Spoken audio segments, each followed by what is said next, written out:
Welcome to So That Reminds Me, Reminder Publishing's bi-weekly podcast discussing Western Mass news. I'm Chris Maza. And I'm Tyler Garnet. And we'll be your hosts for today's episode. Welcome back again, Tyler. How you doing today? I'm happy to be here. Vibes are at an all-time high. Looking forward to the episode. And it's an exciting time for us as sports fans as well. Playoffs are getting started. Of course, for those who don't know, Tyler is from New York, so he has some competing interests here in terms of some things going on, and especially NFL draft is coming up. So I know that I'm going to be up late on on Thursday. We're recording this on Wednesday, by the way. So on top of everything else, there's some fun things going on personally, and some really interesting things going on with us in terms of our coverage this week. Yeah, exactly. You read my mind. Knicks and Rangers took care of business. Happy about that. And looking forward to the draft as well. But like you said, plenty of things going on in Western Massachusetts as well. Well, it's nothing personal, but I wish your teams all the worst.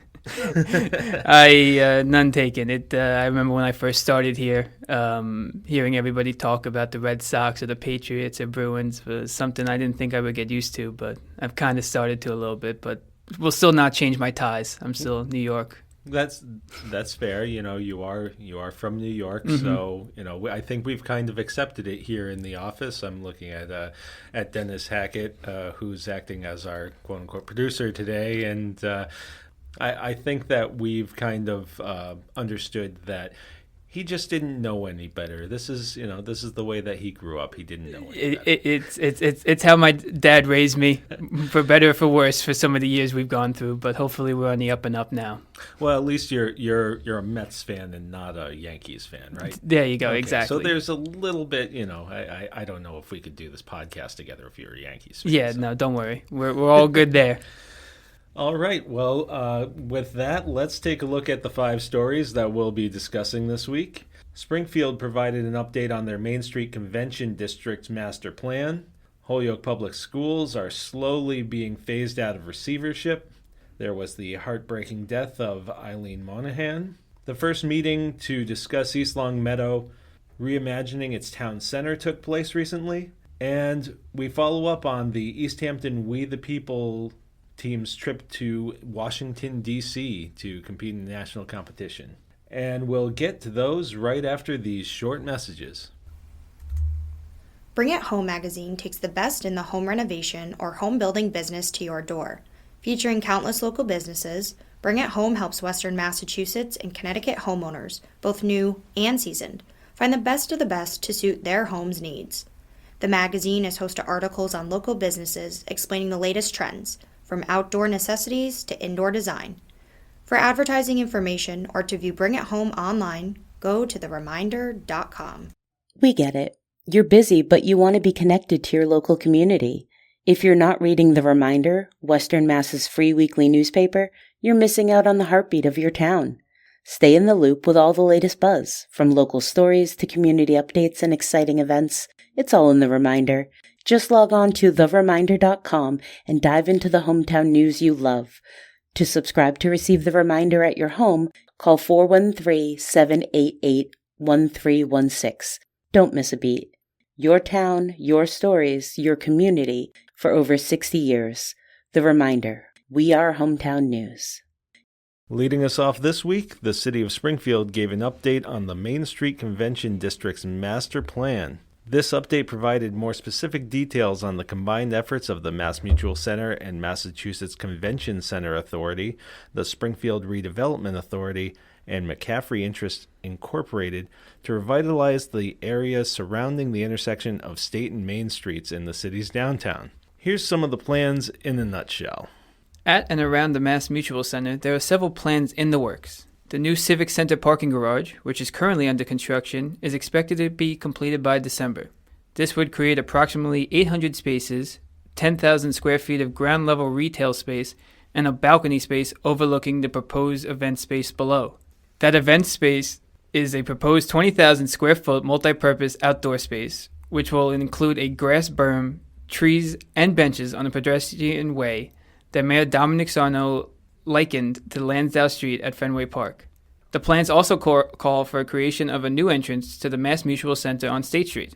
The arena has been using a back staircase as a temporary entrance on the side of the building for events, but this would create a fully accessible entrance with pedestrian and lighting improvements and better accessibility to the facility for those coming from the casino and other surrounding businesses like Red Rose. Construction of that is anticipated to begin in the fall or winter of this year and be completed by the spring of 2026. Now, as someone who's gone to more than his share of events, especially hockey games at the Mass Mutual Center, this is something that I'm very interested to see. See it come to fruition, and if it'll come to fruition in the manner in which they are planning at this point. I'm really interested in. It seems like they want to make the street between the parking garage and the box office entrance. It's a street that's called Bruce Landon Way, and it's basically a connecting street. But it seems like they want to at least somewhat, maybe temporarily on event days or something like that, make it more of a pedestrian way more than just a throughway for cars and vehicles. So I'm interested to see how that would all work out. I've used that back entrance that they're talking about on State Street. And certainly I didn't know it was there until a police officer directed me in that direction, and it did. It created less congestion for everybody having to walk all the way around the building and then all go through a single entrance at the box office. So that I think would be a great benefit to everybody. But the problem right now is it's literally a back stairwell with an entrance that doesn't suggest that it is anything. It doesn't have the option for people with accessibility concerns to use it. So those people who need an elevator or something like that still have to go all the way around the building to access an entrance. So I'm interested to see how this all is going to play out. I think that there's potential here, but I'm curious to see how it will actually play out compared to how they're presenting it. Of course.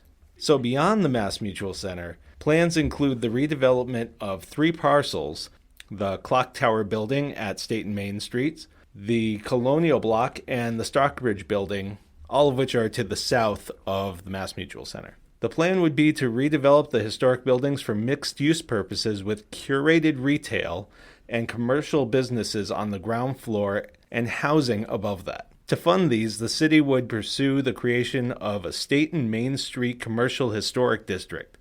The designation would allow the city to access more than $11.5 million in historic tax credits that would fund the development. Construction on these buildings is tentatively expected to begin in the third quarter of 2025.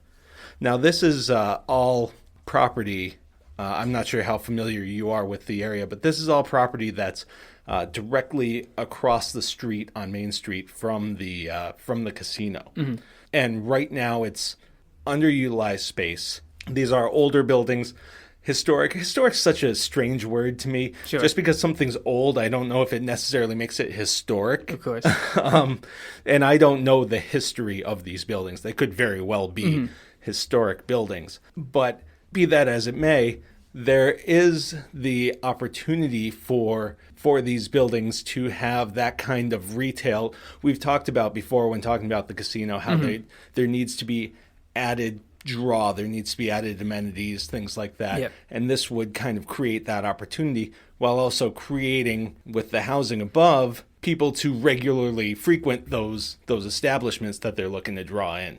Yeah, like you said, I'm not too familiar with the area, but between hearing about it and reading about it, of all the plans so far, besides the creation of the new entrance and the new spaces and retail space, I think this historic building part is what is really going to be interesting for the city, because not only will they be reusing some buildings like we've seen a lot of within Western Massachusetts, but especially if they create this commercial historic district, they can use some of the historic tax credits to fund the redevelopment, which I'm sure will be a big help and make it easier for the city to get it approved. Yeah, and restoring and maintaining the historic character of the city is something that has been of interest to to the city and to certain stakeholders in the past. That was something that was important to the Historical Commission when the casino was coming in, is maintaining some of the facades and things like that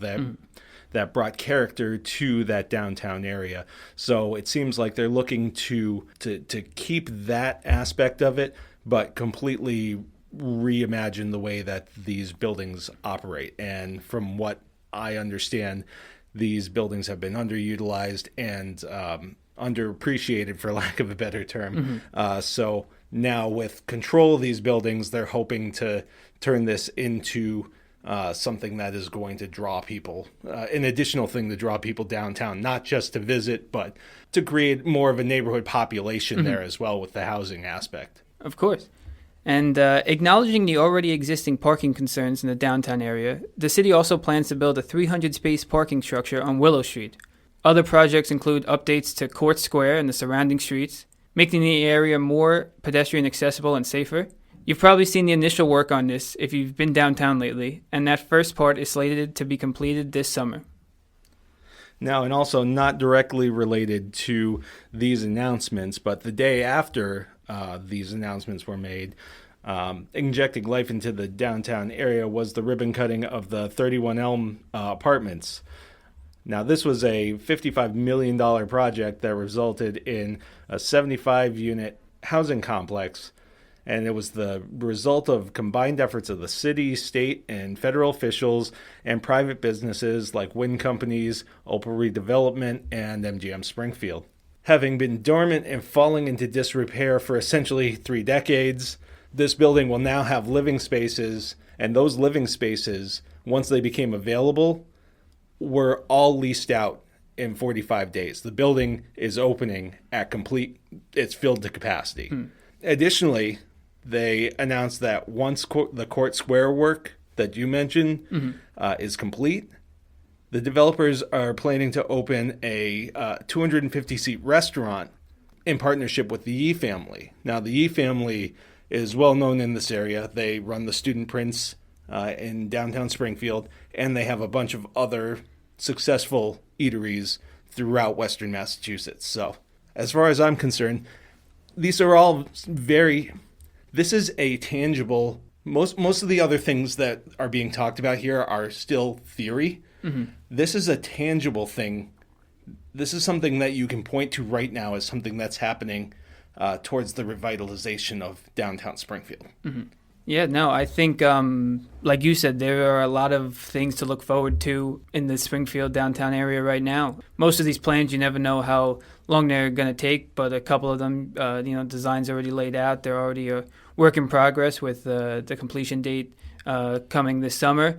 And I just know from someone who is anxious about driving in cities because I have to parallel park, having extra spaces and not having to take away from other land, I think is always a positive as well. So there's definitely a lot of good projects here that I'm interested to see how they go in the coming months and years. Yeah, and I think that the one thing that I found interesting was more than one person I attended the ribbon cutting for the 31 Elm apartments. And one of the things that was talked about is that older people and empty nesters are looking at properties like this and rental opportunities like this. They're downsizing, and looking for new opportunities for housing, but they're doing it at the same when they're looking, they want something that has the amenities close by. And so that is kind of the vision that I think that Springfield is going towards, that they're going to be able to not only attract visitors from the suburbs and surrounding communities into the city, but actually create a larger neighborhood community inside the city. And in doing so, they're trying to put amenities in place to draw those people as well. So I think it's a really interesting development. I think it's interesting to see the way that downtowns have evolved over the years. So I'm really curious to see how this all plays out. I agree. For our next topic, we're going to talk about the Holyoke Public Schools. And in the first of series of scheduled meetings between the Holyoke School Committee's Local Control Subcommittee and the state's acting education commissioner began on April 8th, where the discussions officially resumed on mapping the district out of receivership. Now, for the listeners who may not know, receiverships give the state more control over schools who are not meeting certain standards to improve their performance. Before the state can officially take over a district, it must designate the district as chronically underperforming. In April 2015, the Massachusetts Board of Elementary and Secondary Education voted to designate the Holyoke Public Schools as chronically underperforming, placing the district in state receivership. On March 25th of this year, Massachusetts Acting Education Commissioner Russell Johnston met first with the members of the Holyoke School Committee's Local Control Subcommittee and then later in the evening with the school committee. Yeah, now, Johnston became the acting commissioner in March following the Education Commissioner Jeffrey Riley's stepping down. During both meetings, he delivered a clear message. He's committed to helping Holyoke develop a clear plan toward resuming local control and ending receivership of the local school system. Now, the majority of the meeting was a discussion around the turnaround plan and how to continue improving the district by following its strategic plan. Each side went through priority areas for the district to maintain after exiting receivership and laid the foundation of the plan out of receivership. Johnson mentioned utilizing personal pathways for students and helping them connect to education or careers after graduation. He also spoke on the district's dual language program, which he credited for its expansion since its formation. Johnson also asked if there would be any areas of focus that the school community would still support post-receivership. School Committee Vice Chair Erin Brunel responded, "The short answer is yes, yes, and yes. The dual language program is absolutely the shining star of our district, I believe. I think I'm okay speaking for all of us when I'm saying we're firmly committed to continuing and enhancing the dual language program in any way we can. To see what's coming out of the high school at this point in time is nothing short of amazing and what our students can accomplish when pushed there." School Committee member Yadalet Rivera Colon added one thing to consider when thinking forward is that a big reason these initiatives have success is because they have the funding to back the work. Johnson added later in the discussion that by August they should have a written plan set to finalize. The meeting continued with back-and-forth discussion on priority areas to be identified, as this meeting served as the base for the upcoming summer of continued discussion. The remaining meetings between Johnston and the Local Control Subcommittee will take place on May 13th and 28th, June 10th, July 22nd, and August 19th. All at 5 p.m. There was also a meeting that took place just recently on April 23rd. All of those meetings will happen on the Holyoke High School Dean campus. More information is available on the district website, and recordings of meetings can be found on the Holyoke Public Schools YouTube channel. But for coverage of all past and future meetings, you can find the stories on thereminder.com. Now, this is something that I've watched from afar. It seems like it's a very difficult thing to illustrate what it takes to get out of receivership. Mm-hmm. Now, it seems like receivership is something that the state doesn't take lightly, and there are certain benchmarks that lead to receivership in the first place, so they really try to avoid it. But then once you're in, it seems like it's very difficult to then regain the local control. Yeah. And I know that that's something that Holyoke has been striving for a long time. And it's nice to see that there is enough evidence for the acting commissioner to feel that they can do this at this time. Yeah, exactly. I mean, this is a new concept to me since I've started working here over the last couple of years. A situation I've been kind of following from afar. And, just like you said, I mean, for them to be voted into receivership, if you will, in April 2015, I mean, we're approaching 9, almost 10 years by the time this process could be over. So I know this is something that the state does not take lightly. And, this has to be positive news for Holyoke Public Schools, who has been working hard. Now, one of the things that I do find interesting is the previous commissioner, Riley, had just recently before this, if I'm recalling this correctly, Dennis Hackett is nodding his head at me, so I'm feeling more confident about this statement. He had basically said, "No, we're not discussing this. Mm-hmm. We're going to continue receivership." Then he's gone, and then the acting commissioner, all of a sudden, there it is. Mm-hmm. we're having a discussion about this. So it's interesting, and there are questions that I have about that that we're probably not going to get answered because Riley's not here anymore. But if the evidence is there and the current acting commissioner is satisfied with it, what was the disconnect with Riley? So that's something that I found interesting with this whole thing. Is it seems like there was a 180 in a very short amount of time. Yeah, I'm actually glad you brought that up. I kind of had I kind of laughed when I first saw that as well, because it was, the acting commissioner was the one who kind of started pushing this forward right after Riley stepped down. So I had a similar thought about, what was the disconnect and, why was it so soon after he stepped away? Well, regardless, it seems like they're moving in a positive direction here. Obviously, we'll be continuing to monitor this situation. There are the upcoming meetings, so if you are a stakeholder for Holyoke and Holyoke Public Schools, I encourage you to attend those. I think that it's important that the public is as involved and informed on this process as possible, especially because it was a while ago, but if I recall, there was a lot of confusion about them entering into receivership. So making sure that people are part of the process in getting out of it, I feel, is even more important.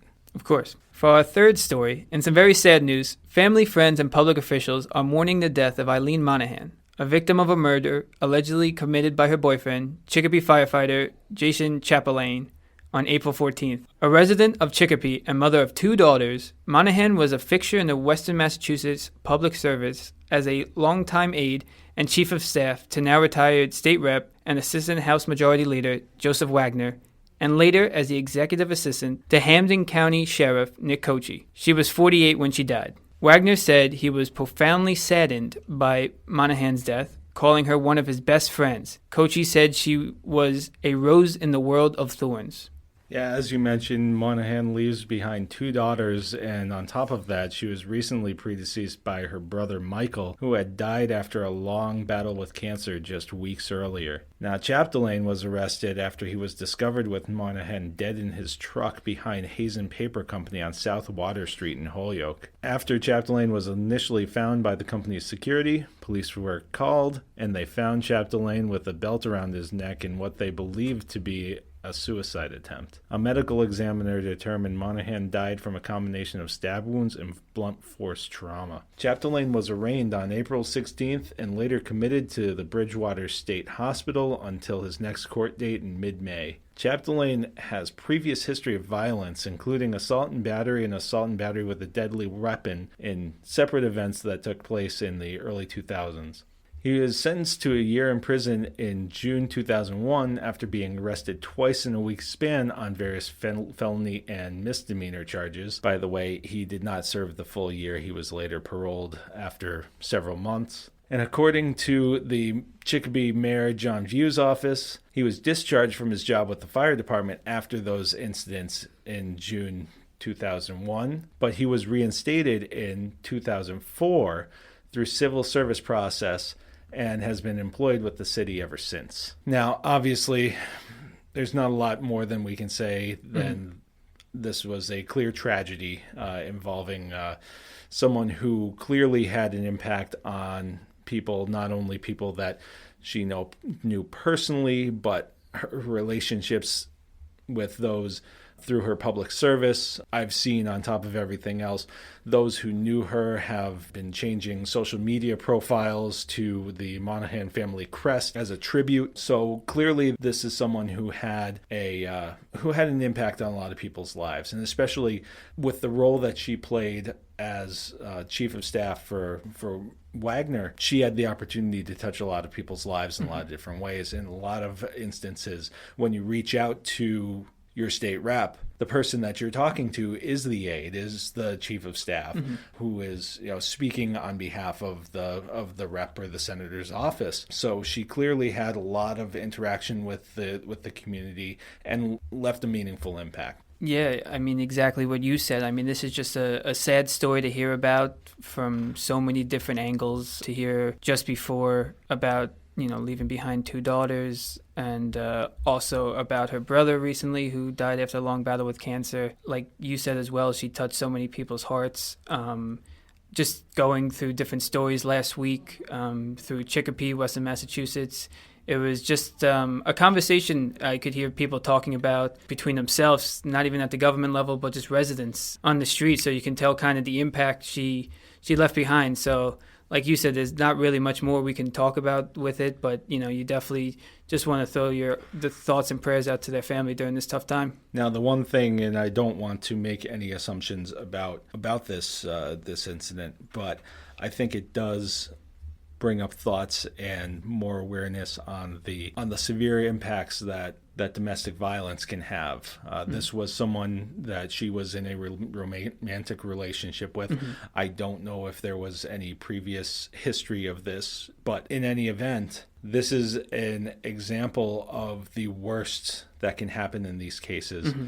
And I think that it's very important to note that if you feel that you are in a relationship where you are unsafe, that you should get help. That there's local advocacy, and there are ways to get yourself out of situations where you feel unsafe, whether it is temporary or you need something that is more ongoing in terms of support. I know for a lot of people, they feel like they're in situations that are inescapable, but hopefully we can continue to stress the idea to these people that they are not alone, that there are supports, and there are those who are going to help them. It's a great point. Moving on to our fourth topic, in East Longmeadow, dozens of residents came to the Center Town District Steering Committee's first meeting on Wednesday, with many expressing skepticism regarding the process and the project as a whole. As a little bit of background to this, the town's 2021 Resilient Master Plan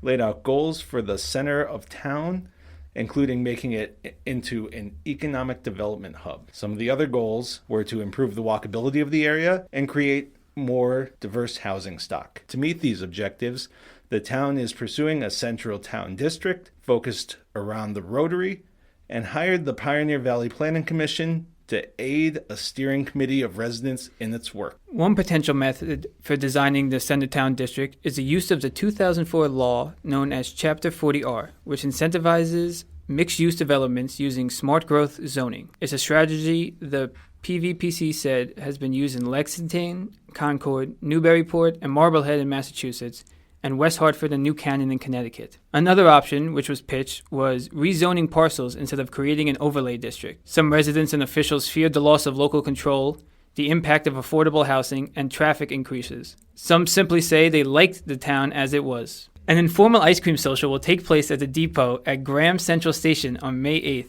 and the next is scheduled for May 20th. Now, this is interesting from the perspective of anybody who's been around the Rotary area knows that there are certainly parts of it that are underutilized or could just be planned out better. And I think that East Longmeadow is an interesting study in that they, in the past, have been reluctant to embrace change.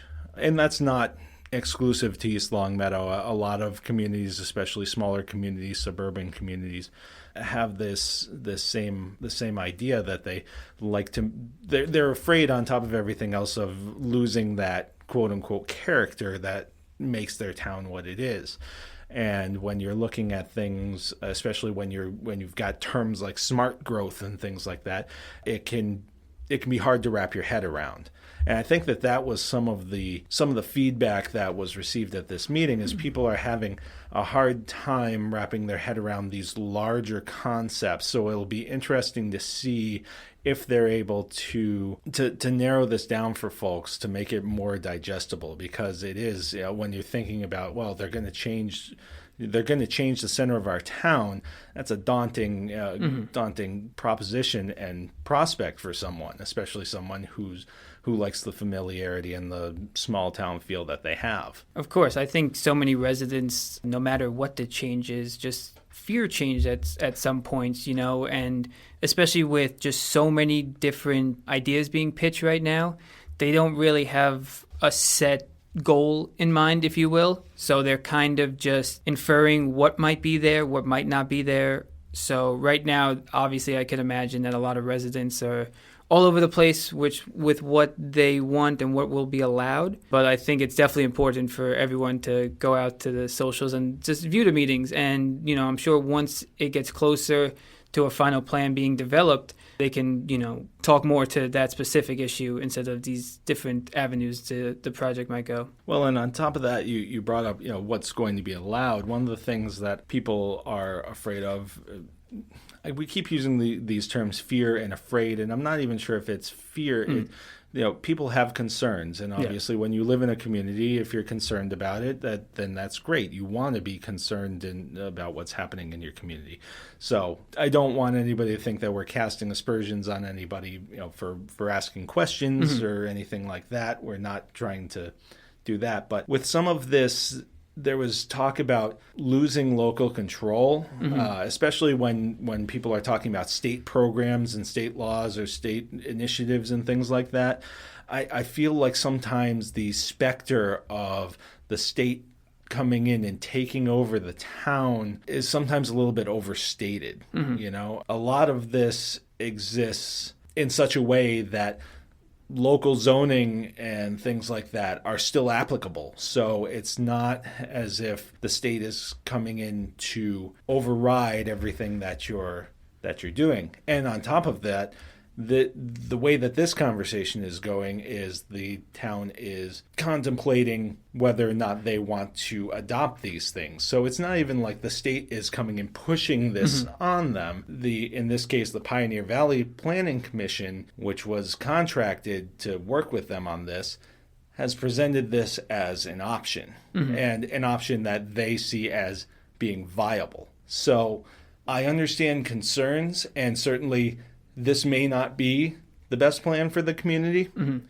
I'm not saying that it would be, but I think that the whole idea that the state would take some manner of control or take on extra influence in the town might be a bit overstated. I think that this is a conversation that's happening in a lot of towns. It's not exclusive to East Longmeadow. They've mentioned some other towns. Now, these are towns that are more eastern Massachusetts. Similar things have been done to the south. But I think that there could also be some more local communities that have either explored this or have implemented something similar.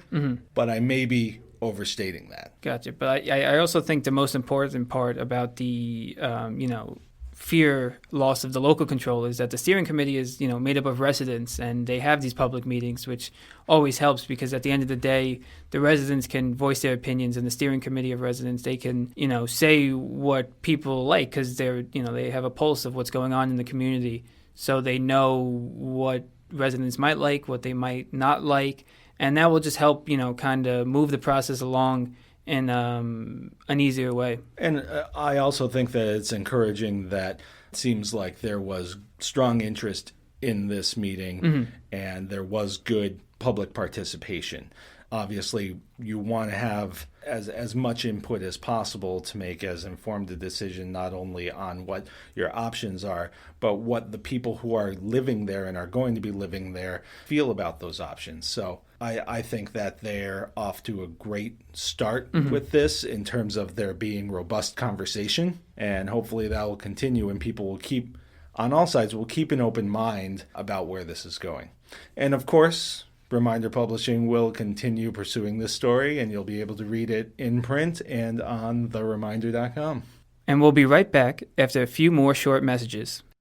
Are you planning your second act? Working on your bucket list? Investing for early retirement? If you've hit that point in life where time will soon be yours, let Prime Magazine be your guide.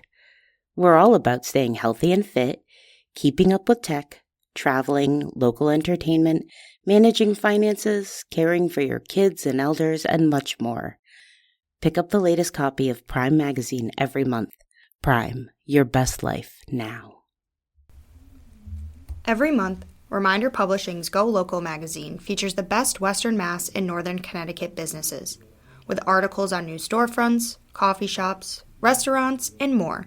Go Local magazine is your resource to find the best businesses to frequent in the area. Go Local also features original recipes, how-to pages on festive crafts, a listing of places to go and experiences to enjoy over the course of the month, and so much more. Pick up Go Local magazine at hundreds of businesses, banks, gas stations, and restaurants all over Western Mass and Northern Connecticut.